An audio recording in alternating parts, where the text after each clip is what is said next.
your business savvy CPA, coming to you from the KOH studio. Yes, indeed. And every Saturday morning, we give you 60 minutes of action-packed business adventure. Of course, now today, folks, you want to hold tight. I've got some of the youngest entrepreneurs that I've ever had on the show, and you want to just learn what these young whippersnappers are kind of doing to make a buck. Evidently, allowance is not part of their future. They decided to find their own way. In studio, Mark Pingle, professor of economics at UNR, and kind of the mastermind behind the Youth Entrepreneur Syndicate, and frequent guest on the show. Mark, welcome back. Great to be with you, Mike. So, Mark, I've quoted you often as people are talking about, particularly this kind of minimum wage. And I remember it was, years ago, well before anybody was talking about $15 an hour minimum wage. You'd said, well, gosh, how does government get to decide at what wage somebody has to bring value to be able to eat? And I was just like, wow, that's a different way of looking at it. And I think a clear way of looking at it, putting a lot of people out of work right now. And right now, kind of the same thing, the run-up of housing. I'm seeing a lot of housing starts out there as far as construction companies trying to build houses because, now it pays to make a buck or two in the housing market. But unfortunately, they're displacing a lot of people in that same process. So some good friends of mine, Bill and Penny Roulier, down in Denslow Community Church, passionate about kind of the under-resourced in this valley. And so one of the ways that we help those that want to make a buck or two and kind of change their economic situation is talk about entrepreneurship. It is truly the way out. Now, one thing I love about this great country, you make as much money as you want. You can be as rich or poor as you choose. So, Tim, Mark, talk to me. Well, first off, welcome back. You were kind of on sabbatical for a while. Yeah. Went to Australia and met some neat people down there and learned some things. How's the entrepreneurial landscape down under? It's good. They're, I think, right up with us in terms of passion for entrepreneurship. Excellent. Well, and that's where, it's funny, all of the rants and everything. I wish somebody would make an app that overlaid Facebook, so I can just put in the terms that I don't want to see on my Facebook feed. So it's kind of like if you can put Trump or Kaepernick, right, and make that so it doesn't happen on my Facebook feed, that would be awesome. So maybe we'll have some budding young entrepreneur that's going to be able to do that as well. So, but Mark, what is the Youth Entrepreneur Syndicate? Well, it's a new nonprofit that I and a team have spearheaded. The basic goal is to develop entrepreneurial capacities in youth, and in the process of doing that, develop character in youth. And there are two parts of it. We're developing a curriculum that we had developed at the Davidson Academy over a couple of years, and we're delivering it right now at a school, Excel Christian School. So part of it is getting entrepreneurship into the schools. But what these young people are a part of is, we call it the YES Club, Youth Entrepreneur Syndicate Club. Yes. And it's a once a week, you can think of it as entrepreneurship Boy Scouts or Girl Scouts, if you will. Once a week thing where you come together and just activities to develop your entrepreneurial capacities. And where do you all meet? The Innovation Center, the UNR Switch Innovation Center, 450 Sinclair Street. Just around the corner from the BBC. So especially now with kind of what's going on with Apple, big news on the Apple front, kind of getting that whole project going. And so all of a sudden, Bosma Business Center, Innovation Center, we're ground zero for entrepreneurship. Right. And part of the purpose of this is to extend the culture of entrepreneurship. If you think about what a culture is, a lot of it is what do we want to teach our youth? And so my passion here is to give opportunity to really teach youth about entrepreneurship, and that'll help economic development long term if we can really make it happen. Right. I'll tell you, I remember when I was a kid, I had a 4-horsepower, 24-inch lawnmower, and I would tow it behind my 10-speed and go up and down the streets of Las Vegas as it was 110 degrees outside.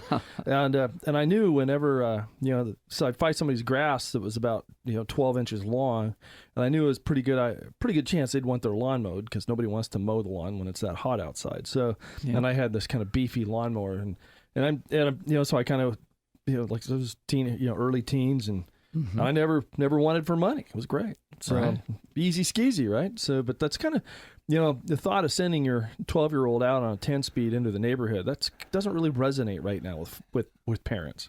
Yeah, and one of the things we're working on is making sure we don't step on legal toes. So we want to do everything kosher. Right. And so that's also an issue. Okay, which is government sometimes not making it easy for entrepreneurs to make a buck out there. Right. So let's bring on our first entrepreneurial student or student entrepreneur, Vedant Malhotra.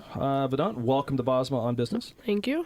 Okay, so kind of the way this works, Vedant, is we give you a chance to pitch your business. So if I ran into you, now if you've listened to the show, I'd say, if I ran into you in a bar, but you wouldn't be in a bar. How old are you? I am currently 13 years old. 13, all right. So, yeah, you shouldn't be in a bar. That's bad news. So, if I ran into you in the cafeteria at school and was asking about your business, what would you say? So my company is Vedant Apps, and it is an app company, and we are currently creating our new app, which is focused on creating, making teens not use their phone while driving while earning rewards. So basically, this app prevents the teenager from using their phone while driving and earn rewards while they do that. Cool. So, and what kind of platform did you make this app? This is currently on the iOS platform. Okay. And how many are you using a freemium model to do this? I guess first and foremost, is the app developed or are you developing? It is still being developed right now. All right, so it's an alpha. Yes. All right, and kind of what's the energy to put behind? How do you get an app launched? So you gotta just build it and make sure that's all working smoothly. Then you gotta submit it through the App Store and just wait some time to see if they approve it. Right. And once it's approved, it's available on the App Store for people to download and use. Yeah, but there's like bazillions of apps, right? So how do people find your app? Especially if you're a teenager, right? I'm just thinking, Vedant, if I'm a teenager, I'm not voluntarily downloading this app, right? Probably my parents are going to download it. Yeah. Right. And then how do you make a buck on it? So through the app, there is a subscription. So your parents will buy a subscription through the Apple Family Plan. It'll sync to your phone. So once that subscription is over, you just pay again for the 1 year to 4 year subscriptions. I have the multiple subscriptions ranging from 1 year to 4 years. Okay, cool. And how much, have you figured out how much you can charge for this thing? So for 4 years, it's around $48 for a 4-year plan. And for 1 year, it's about $12. Right. Yeah, and that's where I'd probably... but normally, Vedant, wouldn't you want to scale that? So you kind of like, buy 3, get 1 free type of thing, So just for fun, right? So if you can get people to kind of bite off a couple of years at one shot, then like, or $24 you get 3 years, get a year free, something like that. Cool. And how'd you come up with this idea? So because your mom's driving around with the phone all the time, and you're like, gosh, if I just had the app to track you and beep at you. Well, so I've heard about teenagers driving with their phone on, and it doesn't end up really well. There's been accidents with just texting the words LOL, and accidents have been caused by it. And I've seen some accidents like this. I wanted to help stop that. Oh, cool. Yeah. No, oftentimes the biggest need creates the biggest opportunity. I was going to say, these tragic things of typos, typographical spelling errors while you're texting. That's my shot at humor. Nobody's laughing. Never mind. It wasn't funny at all. All right. Yeah. So cool. So how soon until you're making money? What do you think? What's the product development cycle? So we are planning to release this by end of December this year. All right. Cool. So just in time for Christmas. Yep. Right. What do you think of the idea, Mark? Well, to me, apps are tough. And we've had a number of students at UNR won our Sontag competition recently, won $50,000, and even with the $50,000 is struggling. Right. And so, but I admire this young man, of course, and I'll just mention he was part of the Chambers program, and they had a competition. He won that competition, actually took this app back to New York and competed nationwide with it. And so he's a pretty savvy developer. He hasn't just developed this one. And so I think what's great about Vedant is he has a passion for this. And as you know, that's one of the main, that persistence he keeps hammering. And I'll just mention an interesting thing about this is if I remember right, this works off the motion of the car. Isn't that correct? Yes. So when the car actually gets going 15 miles an hour or something like that, it will turn your phone off to where you can't use it. And so that's fairly unique. So that's important. Actually, I was going to say you could be able to overlay the functionality of GPS, in the text, to either disable one or, kind of do the report card to the folks, But, of course, then you just imagine, right, you're driving and all of a sudden you got some creepo following you and you're trying to call and the phone's disabled, all those little details, Yeah, that's true. You could have a problem. Yep. Like, I tried to call, I got to sue the app maker. But cool. No, that's awesome. So our other entrepreneur in residence, Abigail Pruitt. Abigail, welcome to Bosma on Business. Thank you. So what's your business? So I make marionette puppets for mainly all ages. Like Pinocchio? Kind of, yeah. Okay. All right. I get my mind around that. So you make puppets? Yes. All right. And have you got into the puppet selling business yet? Have you sold one of these things, or yes, I've what's your sold business about model? 200. Stop. 200 puppets. Yep. Really? Yeah. How do you find 200 people? You don't have 200 friends, do you? No. Because that's who we always sell to first, right? So, or you can't have that many relatives. So, how'd you sell 200 puppets? So I start at craft fairs. Ah, okay. And I've been doing this for about 3 years now. 3 years. How old are you? 12. 12. Okay, so I just feel very much like a failure right now. Awesome. So, well, no offense, but 9 years old selling it. Now, how'd you come up with this idea? So my brother actually saw one at a craft fair once, and they were the manufactured ones. Right. And my brother just loved them, and my mom said, no, you can't get one, and we can just make one at home. There you go. So they got home and they made one. A few years later, I picked up on it. Okay, we're like, hey, I can do that. And awesome. So how'd you find 200 customers? It's just craft fairs. Craft fairs and just, okay. And how much do you sell these things for? So we have two different types. The ones that have 2 legs are $20. The ones that have 4 are $25. Okay. And how'd you come up with that pricing? I'd like to keep them a little bit lower because parents don't want to spend more than $20 on something for their kids. Abigail, that is probably one of the more savvy things ever been said on this show, right? That everyone, why a pop socket? Remember when they first came out, those little doodads that you stick to the back of your phone? The same thing with these fidget spinners. That they're all $20 because any parent will spend $20 to stop their kid from complaining. So let's do this. Let's talk about more student entrepreneurs. I got Mark Pingle in the house talking entrepreneurial success in our students. It's Bosma on Business, News Talk 780 KOH. Welcome back, Bosma on Business. Your host, Mike Bosma, of course, during my day job. We're in the middle of filing season. All you procrastinators out there, extended tax return filers, your 1040s are due on October 15th.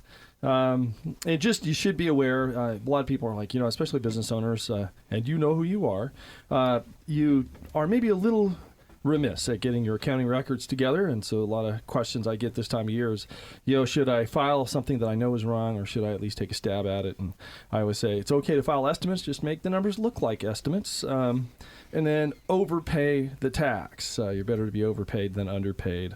It will work out better for you. Otherwise, it's going to feel like a 12% interest loan to the government. Of course, because it's non-deductible, it's going to feel like an 18% loan. So kind of get into usury issues there. So in studio, Mark Pingle, professor of economics at UNR, and the mastermind behind YES, otherwise known as Youth Entrepreneur Syndicate. We got entrepreneurs in the house in the first segment. Abigail Pruitt, kind of her marionette company. And so what I've done is brought her mom, Janice, just to kind of talk about the family dynamics of having an entrepreneur in residence. So, Janice, welcome to Bosma on Business. Thank you.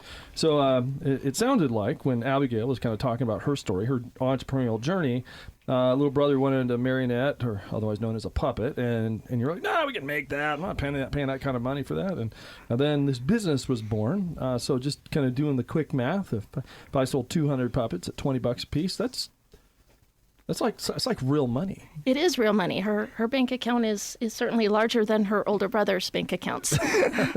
So how do you help manage that? How has it been having basically a manufacturing business in your house? And that's exactly what it is. Our upstairs has been converted into a workshop, and she employs both myself and her dad in helping with some of the components and the parts and pieces that have to be put together.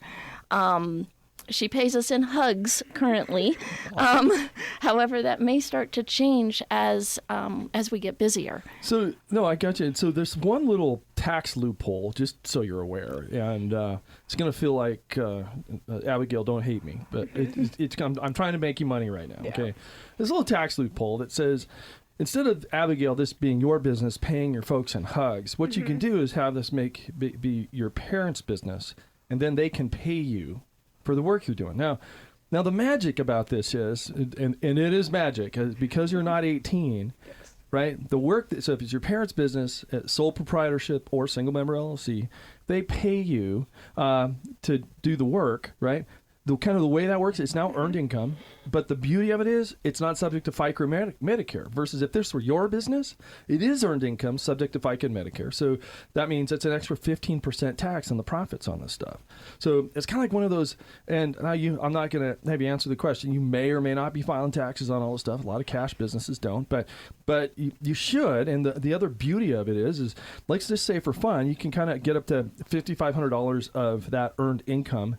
And you can, because it's earned income, it's tax-free to you. So your tax rate's zero on that. And then a lot of what parents are doing there is like, hey, let's put that $5,500 into a Roth IRA. And it's non-deductible, but it'll grow tax-free forever. And if you need, after 3 years, to get it back, you can. And then if you need to spend it for school or whatever, it kind of becomes this supercharged education savings account. And instead of, make $5,500 and, your effective tax rate is going to feel like 30% to you as a student entrepreneur, we kind of use this little legal loophole. Parents' business, you work for the parents, you get that tax free. What do you think?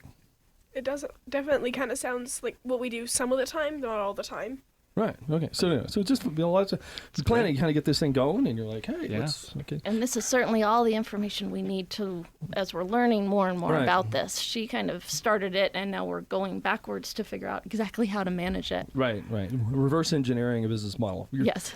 Like every business. So no, that's great. So where do you see the future of the business? Where do you see it going? Mainly I just see making sure that we get more innovative ideas on the puppets, and then also making sure that we can get online orders. Oh, okay. So do you have a website? Yes. Okay, so if somebody wants to go to your website and get one of these cool puppets, where would they go? Well, I have a link on there. They just have to email me. Okay. And where would they email that?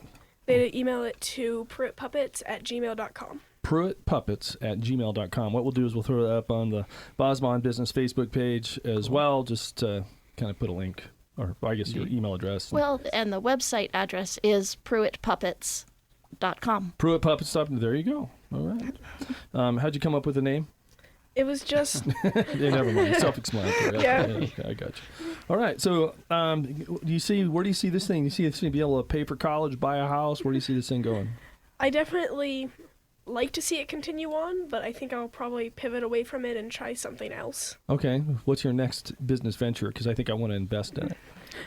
I definitely haven't thought that far yet. Okay. I definitely am thinking. Right. Okay, cool. No, and that's where a lot of times I applaud your kind of decision to kind of toggle to a web-based platform, especially people that already kind of know, like, and trust you. They buy your puppet and they're like, this is cool. It's $20, good price point. Because going to the craft fairs kind of, I would imagine, becomes a bit of a grind, right? Yes. Mike, if I can interject, Sure. One of the things that your listeners might be interested in is we have plenty of room for more kids in this club. And This is an opportunity to mention that for Abigail and people like her, we recognize that puppets may not be her whole life. And so we're introducing them actually to interesting people like you, so that they can be inspired.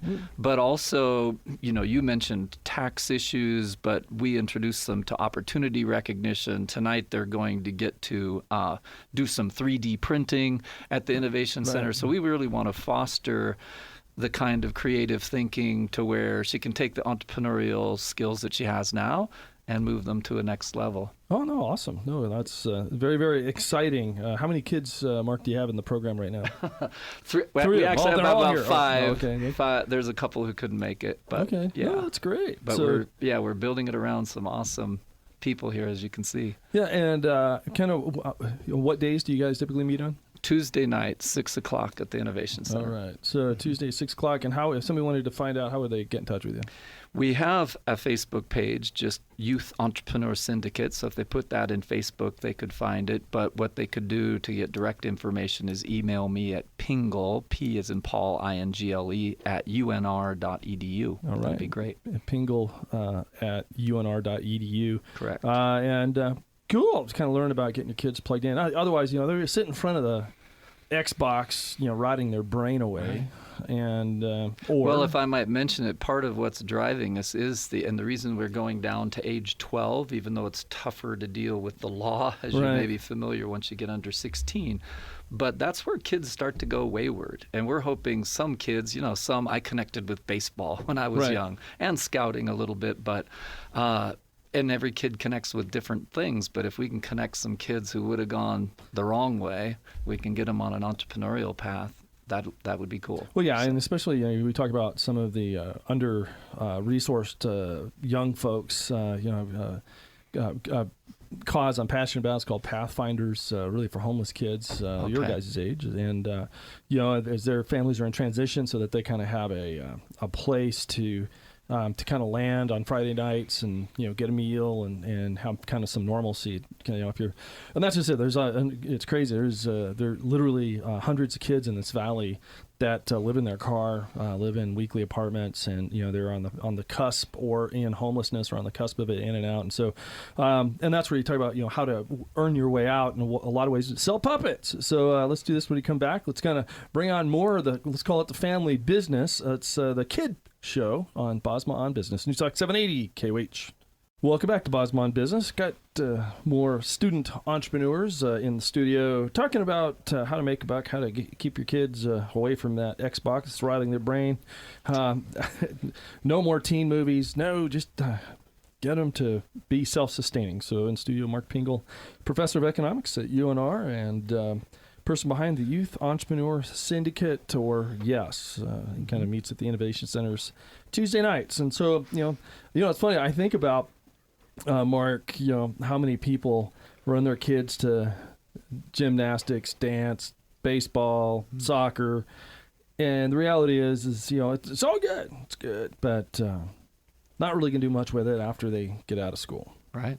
So that's why everybody should be in golf or in yes. So right. So kind of what we did is we brought back Vedant Malhotra and figured bring his sister on. So Vanya Malhotra. Vanya, welcome to Bosma on Business. Thank you. So first, let's talk. So you're in yes as well. Yes. Yes. So you've got a business too? Right now I'm just starting. I make animal doorstops, and I wanted to make something unique about them. Hold on. Okay, now, Vanya, I'm a business consultant, so I'm just going to help you right now. And it's probably not going to go over well, just as an aside, make your poor dog be a doorstop. You got to sit, keep the door open. So animal doorstops, really? No, that's not what you had in mind at all. What's your real business? No, I mean... Not live animals. No. Oh, okay. Sorry. Okay, you got me. I was confused. No, stuffed animals. Okay, stuffed animals. Oh, I'm like, Rover, sit. No, you got to keep the door open. No, I'm like, how can you train a dog that way? No, I crack myself up. Don't listen to me. So stuffed animals that are doorstops. Cool. And how'd you come up with the idea? When my grandma came to Reno from India. Mm-hmm. She made one for us, and I got really interested in that Okay, idea. I thought it was kind of cool. Okay, now have you made any of these or sold any of them? Yeah, I sold my first one recently. I participated in a craft fair. Okay, cool. And how much did you sell it for? So one is for 10, and then 2 is for 15. Okay. And so in the which craft fair was it? Or how long ago? Do you remember? It's no big deal. Sure. So and what kind of stuff? What kind of animal did you do? Because I'm thinking if it's a normal stuffed animal, the door's just going to close, right? So it's got to you got to put some weight. Yeah, in I it? put heavy materials. Right. So what kind of heavy material did you put in it? So I put some grainy. Okay. Right now I'm trying to see how it goes with the grainy material. Okay. Kind of. No, I got you. You know, it's funny because I was thinking about this again in studio. Mark Pingle. I was actually thinking, I want to create something that I can export because number one, it's insanely tax advantaged. So make it in the United States, export it to the rest of the world. But in order to do that, technology is easy to export because you can ship it literally for free. Like you can ship that electronically. But I was like, no, if it's tangible personal property, it's actually more tax advantage. So I'm trying to find out. I want to create this.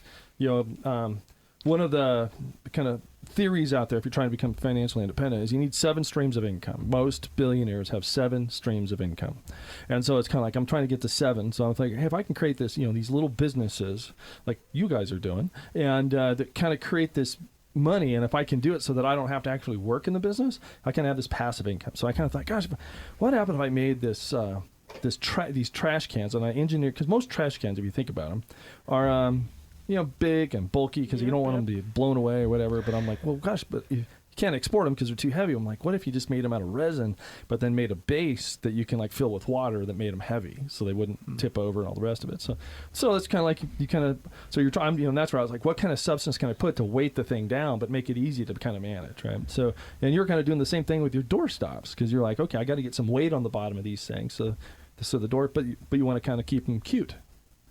Right? Fun. All right. So what's your sales projection for next year? What's a sales projection? I got you. No, how much, do you remember how much it cost you to make one? Actually not that much, right. But it actually does take a lot of time. It takes a lot of time. And then and that's where a lot of times for the one thing I love about youth entrepreneurship is, kids have more time. Well, actually, adults have more time, but they kid themselves if they don't. Yeah. All they do is complain a lot. But you can find the time, and then you're like, okay, do something with your time. As the great philosopher Uncle Rico from Napoleon Dynamite said, you might as well do something while you're doing nothing. Yeah. Right. So anyway, okay. No, now you guys, brother and sisters. Now, Vanya, how old are you? I'm 10. You're 10, and of course, I've got Vedant, the Malhotra brother and sister, the Malhotra set. Yep. And how is it having 2 entrepreneurs in the same household? You guys like fighting over ideas, or how's that go? No, we help each other out. Okay, all right. So like if Vanya Vedant said, hey, I need your help, but you're coding away, you'd pull yourself away and kind of get thrown in, or? Yeah, well, when I'm coding, I'll just say I'll come help later. But yeah, whenever she needs help, I'll just go help her. Okay, so that's cool. Now when you go help, do you split the profits, or? No, that's all her. He's a good brother, because like my brother, who's awesome, but basically we worked out wages and what it was worth, right? So it's kind of the Huck Finn story, right? So if you can, when a great read, if you're out there and you're thinking, how do I get my kids engaged in entrepreneurship? Of course, you can hook up with Mark Pingle, or you can. A great read is Rich Dad Poor Dad. Robert Kiyosaki wrote a book called Rich Dad Poor Dad, and I know it definitely transformed my perspective on youth entrepreneurship. And of course, to paraphrase Robert's journey in that book, basically when he was a kid, not too much older than you, Vedant, his friend, his best friend, lived in Hawaii, and his best friend's dad owned a grocery store, and so basically his dad said, I'll pay a couple bucks an hour to work here, and then he kind of did for a little while, and then out of that he then his friend's dad said, hey, who was the poor dad, and the poor dad said, hey, I'm not going to pay anymore. You're not learning the lesson. And so Robert then kind of worked for free. And then, of course, when he started working for free, now he got all upset, right? Like, why am I working for free, right? So like Vedant, when you're helping stuff animals and making these doorstops, you're like, what am I? But a lot of times what happens is you'll create the entrepreneurial engine and get that going because you're like, okay, how can I make a buck while I'm helping, right? And what Robert realized is that every week the vendor would come in and take the comic books and kind of rip the front labels off and throw the books away. And so he talked to the vendor, and the vendor said, well, because he wanted the comic books. He was big into comic books. And the vendor was like, well, you can have them. You just can't resell them. And she's like, okay, that's fine. So what he did is he got all these comic books, put them in his basement at home, and then basically paid his sister to tend what became the comic book library, and he would charge his friends like $1 to come read any of the comic books that were in there.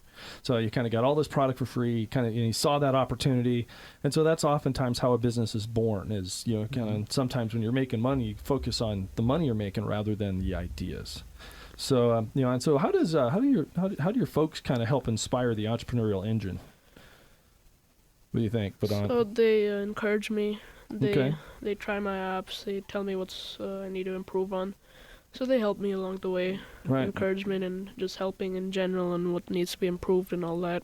No, that's good, and that's where but like you said, the number one thing they do is like they download the app and they try it, right? Yep. How'd you learn how to code? I mean, so ever since Swift, Apple's programming language that came out in 2014, I've been experimenting around with it using Google. Okay. So ever since 2014, when they released the language, I've been playing around with it. And how you're 13 now? Yes. So you're 11 years old.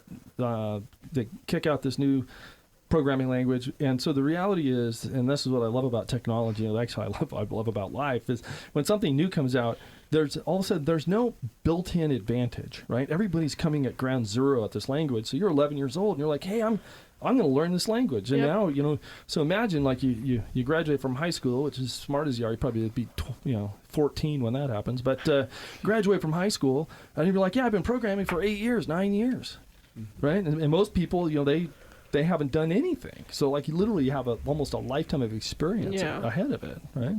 So what's the next big idea in the family business?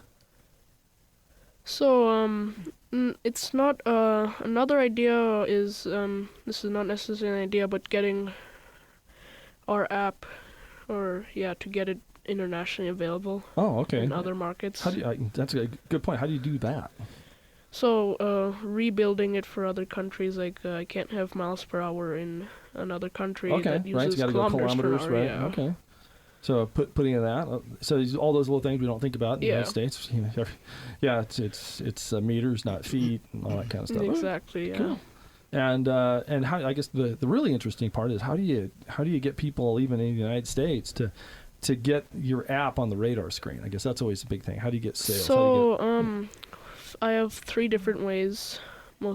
Two actually, but one is word of mouth, just telling friends, family. And the other one is social media. I have a YouTube channel. So, oh, okay. And social media, of course. Right. And so you're 13 years old. You got how many followers on your YouTube channel? Currently 235 followers. That's awesome, man. Thank you. I've been doing this for a long time. I don't have 235 followers. Pig, what are you teaching these people? Yeah, I don't know. I'm not teaching him. He's teaching me. That's good. So, yeah. Yeah, no, and it's now. How many? Just actually, so if you were just to look at that business vertical of YouTube channel and get people following you, have you? There's a way to make money that way. Yeah. I had the grammar girl on the show a while back, and like she's got millions of followers, and you just know when you have that many people following you. In fact, there's another good resource. This guy's called the Money Mustache. It's kind of when I did my poverty experiment. I was, he was like all about living on $23,000 a year, and he makes over $400,000 a year from his blog in advertising. He's got that many people with eyes on his blog. So maybe that's where, as you're looking at this, just another stream of revenue. Yep. Cool. Well, let's do this when we come back. Let's talk about how to inspire, the number one thing when you're inspiring your kids in entrepreneurship. It's Bosma on Business, News Talk 780 KOH. Welcome back to Bosma on Business. Of course, if you're trying to riddle how to get your kids entrepreneurially minded, I would encourage you to talk to my guest, Mark Pingle, professor at UNR. Ping him with an email at pingle@unr.edu, and he can get you plugged in. And Mark, I appreciate all you've done for the entrepreneurial community here in this valley, and we're better for you. And so one of the things I wanted to do is kind of bring on my guest parents and kind of give that number one thing. And so as we kind of wrap up this show, we want to say, hey, what's the number one thing to inspire entrepreneurship in a child? So Mark, let's start with you. What do you think? Number one thing. Yeah, I'm not sure. I'm interested to hear what they have to say. I think examples, when kids see examples, it's often, at least my experience, a grandparent, a parent, an uncle, and I just want their life. I want to be like them. I want that independence. Right. How's that work? Good. Okay. Yeah. Let's see the example. Okay, so I've got Vedant and Vanya's mom, who's Priyanka Malhotra. Welcome. And what do you think? How do you? Obviously, you've inspired a lot of entrepreneurship in your kids. How do you get that entrepreneurial engine running? Thank you so much for having me. So it's mostly Vedant just started on his own. We didn't even have to. He was really, really interested when he was even little in all the electronic stuff, and every time talking about like living, non-living things. Living things were plants and animals. Non-living were iPhones and iPads. So when he was 4 years old. Okay, that's awesome. So he just went on his own. We just want to. He just, like he said, he'll close his room. He'll do his thing. We motivate him to do, and he knows what he's doing. He knows more than me, more than my husband. When we have issues with our phones and TVs or any other things in the house, he's the first one we ask. So it's mostly even on the weekends when they are sitting watching TV, we allow them in the morning. We always encourage them to either read or do something for a couple of hours, and then they're free to do whatever they want to. Even working on the app, or she can work on her doorstops. So doing something with your time, not just sitting around and idling in the house. I think that is something really, I think that helps a lot rather than just, it's fun to sit around. Relaxation is another thing. You do that. But then again, keep your mind going, just fueling it with good thoughts. And, we'll sit and watch TED Talk. We'll sit and watch Shark Tank, shows like that, which can inspire them. Nope, that's I would agree. That's just kind of get the entrepreneurial juices flowing. Good, and I've got Janice Pruitt, so mom of Abigail. So Janice, how do you inspire that entrepreneur within? I think it was Abigail's curiosity. She picked up on an idea that I had made years and years before, and she looked at it and she said, I want to do this, and I think I can do it better. And she took an idea that I had created and made improvements on it to a point where production time has gotten down to about 20 minutes. Wow. She's made innovations in the product itself to make it easier to use so the puppets don't get tangled. But a lot of times she comes up with these ideas, and then my husband and I have to she puts us to work, and she says, how can we make this work better? Wow. And she brainstorms with us, and she thinks about it, and she doesn't waste that amount of time. No, that's awesome. So a lot of times you just got to let them go. Exactly. Right? No, do your homework. No, okay. So that's good. Yeah, and I would say I know with my girls, just giving them a foundation of just how to work things out, riddle stuff.